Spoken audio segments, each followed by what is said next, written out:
kinatokea. 조금만 더 하면 돼. Sasa hapa cha kufanya 이제 진짜 조금 남았어. ni kujaribu kuangalia ni namna gani tunakwenda kusafisha haya matatizo na kutengeneza amani kwa kila mtu.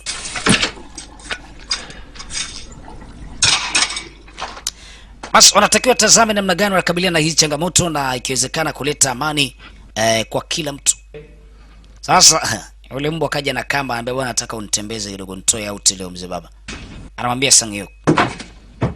Anamwambia bwana Sang-hyuk ambaye ndiye aliyesababisha huyu jamaa kabadilika akawa ni mbwa. Wanamuita Sang-hyuk. Yes. Wamtaka mtoe out kidogo leo. Sawa, akampiga pamba pale za rangi ya Yanga. Amtoa out. Mbio. Wewe mbona una speed leo? Toa mwingiza mtaani huko.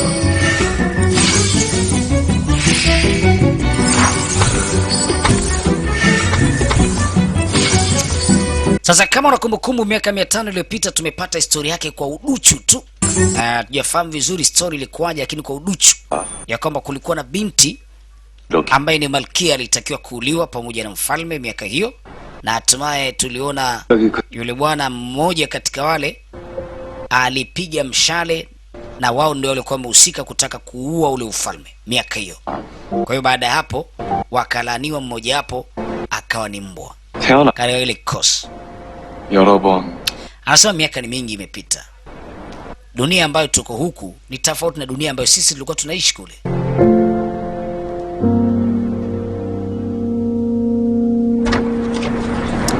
Wanaishi katika dunia tofauti na ile ambayo wao walikuwa wanaishi hapo zamani.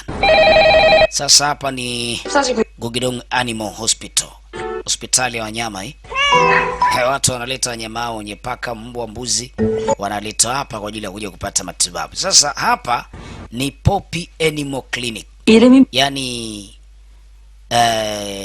hospitali ya wanyama aina ya mbwa. Ndio wanatibiwa. Hizo ni hospitali mbili tofauti. Kuna moja inaitwa Gugi, moja inaitwa Poppy. Poppy ni kwa ajili ya mbwa. Ile Gogidong wale wanatibu wanyama wote tu pale, mbwa, paka, ng'ombe, mbuzi. Lakini hapa Poppy wanatibu paka peke yake. Sorry, mimi wanatibu mbwa peke yake. Sasa hizo hospitali bwana zina vita. Yaani zina vita so poa. Wao wanaona wako board, hospitali yao haipati wateja, lakini ile hospitali ya Gogidong ndio inapata wateja wengi kweli kweli, ambayo inatibu wanyama wote. Akaambia hadi Endro kabadilisha hospitali. Umesema mbwa wako hali wala hanywe? Lakini pale ninapotazama katika vipimo namwona mbwa yuko sawa, hana shida yote. Alisema shida ipo. Yaani sijisikii hamu ya kula wala kunywa maji. Yaani yote toka siku ya kwanza tu nilipokuwa nimekuona. Nikaona kama nimekutana na malaika wa mbinguni. Moyo ukaripuka. Nikajikuta na kupenda. Johnny. Huyu jamaa anampenda mmoja kati ya watumishi wa hospitali. Mr. Andrew. Leo anaamua kuvunja ukimya kumwambia binti anampenda. Akaambia tafadhali, naomba kubali nikuoe. 선생님 좋겠다. Mama anasema ninavyomchukia yule mkaka yule. 못자게도 쓸. Alafu leo hivi mnajua yule mwanamke anamkosa. 그게 무슨 말? Unamaanisha nini kusema anamkosa? 쓸모없는 고백. Unamaanisha nini? 남자도 수백으로. Ambaye yule mwanamke uzuri wote mnaomuona yule. 바로 그날. Anamkosi yule, akipata mwanaume lazima afe au limkute janga.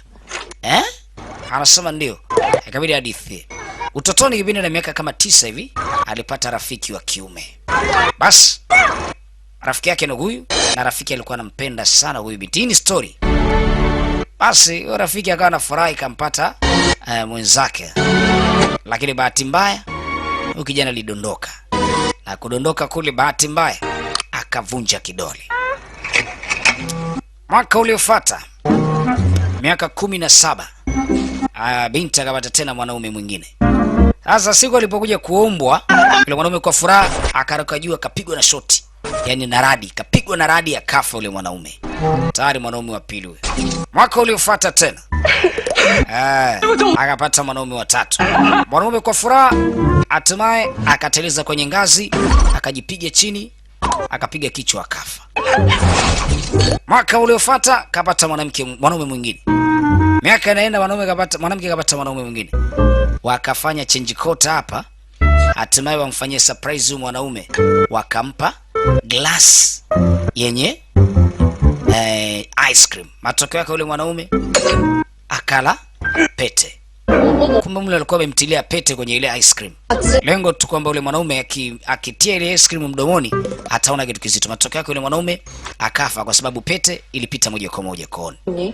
Kwa hiyo wanaume, kila mwanaume anayepata lazima afe. Ambia sasa, na hata huyu aliyempata bwana Andrew huyu. Hapana, hii lazima tu nikamwambie. Kama hivi, kwanza mnafahamu yule binti ni yatima. Hana wazazi. We. Hana wazazi? 그럼 부모 사랑도 못 받아. Hana wazazi kweli wewe binti? 못 만나는. Ambia tafadhali wewe acha utani wewe. 뭐야? Maskini wewe. Hatakuwa ni mpweke basi muda wote. 진짜 못 만난. Lakini sikashai kufanya mapenzi na wanaume yule. Sasa yule binti wana akagundua kwamba ana bahati mbaya, ikabidi aje kwenye maombi kuja kumwomba Mwenyezi Mungu amjalie huyo mwanaume aliyempata sasa hivi mambo yasivurugike. 용서해 주세요. 대체 왜 이런 일들이 일어나는 걸까요? 만나는 남자들마다 병고를 당하는 이유가 뭘까요? Sawa, basi ikabidi waje katika eneo moja hivi. Sasa hii ni miaka 3 iliyopita. Alishawahi kuja kwa mganga, lengo ili aweze kujua kwa nini kila anapopata mwanaume yule mwanaume anakufa. Mganga akamtabilia sasa. Katika utabiri wa mganga anasema hizi karata ziko 3. Karata ya kwanza inaashiria kaburi la dhambi. Karata ya pili inaashiria maisha yako ya miaka 500 yaliyopita. Maisha yangu ya miaka 500 iliyopita. Karata ya 3 inazungumzia mtu ambaye atakayempata wa mwisho, ambaye huyo mtu ndiye itakuwa ni hatima yake. Hatima yake? Asaba akashangaa, akaambia sijakuelewa. Akaambia penda sana kwenda milimani kwa ajili ya kwenda kuomba. Vinginevyo utajikuta hata huyo uliye naye atapoteza mwelekeo. Kwanza naomba tu nikutambulishe kitu kimoja. Kuna ajali itatokea. Ajali? Anasema ndio. Sijajua ni ajali ya nani. 아재. Mzee, 적당히 좀 하시. hebu inatosha bana. 그냥 가. Wewe kama unataka kutabilia mikosi hapa. 받는 것 같아요. Hizo karata zako ulizotokea hapo tukatabiliwa na wewe, hata tujaelewa hata kimoja. Matokeo unakuja kutuambia masuala ya ajali tena. Ajali inakuaje? 항상 벼랑에 1000번을 올라. Nafikiri ina haja ya kuweza kututabilia yote haya. Sasa wewe tu tuambie twende milimani kwenda kuomba, tukaombe nini labda katika ile eneo la milima. Hii ni miaka 3 iliyopita. Baada hebu tuondoke bana. Tuondoke bana. Akaambia gari itakayopata ajali ni 7452. Hiyo gari na huyo mtu atafia humo ndani. Huenda atakuwa ndiye mumeo. Baba inatosha baba. Baba inatosha. Tuondoke bana. Kawaambia gari namba 74 ngapi. Inaweza akapata ajali na huyo mtu atakayepata ajali atakuwa ni mumewe. Basi binti anaondoka kwa ule mtabiri yule, anaondoka. Ghafla kuna bonge la ajali linatokea. Muda ule ule. Ewana. We. Oru. Muda ule ule. Wanatoka tu kwa mganga, ajali inatokea. Bwana we. Gari waliotajiwa sio. Gari ile sio bwana. Lakini wanatazama gari ya pili iliyosababishiwa ajali ni 7452. Ndio hiyo ambayo mganga alisema, na humo ndani yule baba ambaye alikuwa ametaka ampose binti ameshafariki. Wewe? Yule kijana ambaye alikuwa anataka kumposa binti tayari ameshafariki. Haraka wakarudi kwa ule mganga mle ndani. Walivyorudi kwa ule mganga, mganga yupo. Yule mzee alikuwa amekaa hapo, iko wapi? 사장님? Akaambia ni mimi mwenyewe ndo mhusika. 계세요? 남자 사장님. Hapana, alikuwa amekaa baba mmoja hivi, mwanaume mtu mzima tu. 여기 사장은 나. Akaambia mimi ndo mhusika wa hili eneo. 그럼 그분. Lakini muda si mrefu alikuwa mwanaume hapa amekaa. Asa kabidi binti aende katika hiyo milima huko. Basi ndo maisha yake akawa anaenda kuombea huko kwenye milima huko. Sasa hatujajua huyu mwanaume wa sasa itakuwaje kwenye maisha ya sasa. Itakuwaje? Kamaliza maombi tayari. Anaondoka sasa bibie. Hatujamfahamu binti anaitwa nani. Yaani kamaliza maombi hatimaye anaondoka. Hiyo ni kumbukumbu yake ya mwisho ya miaka 3 iliyopita alipo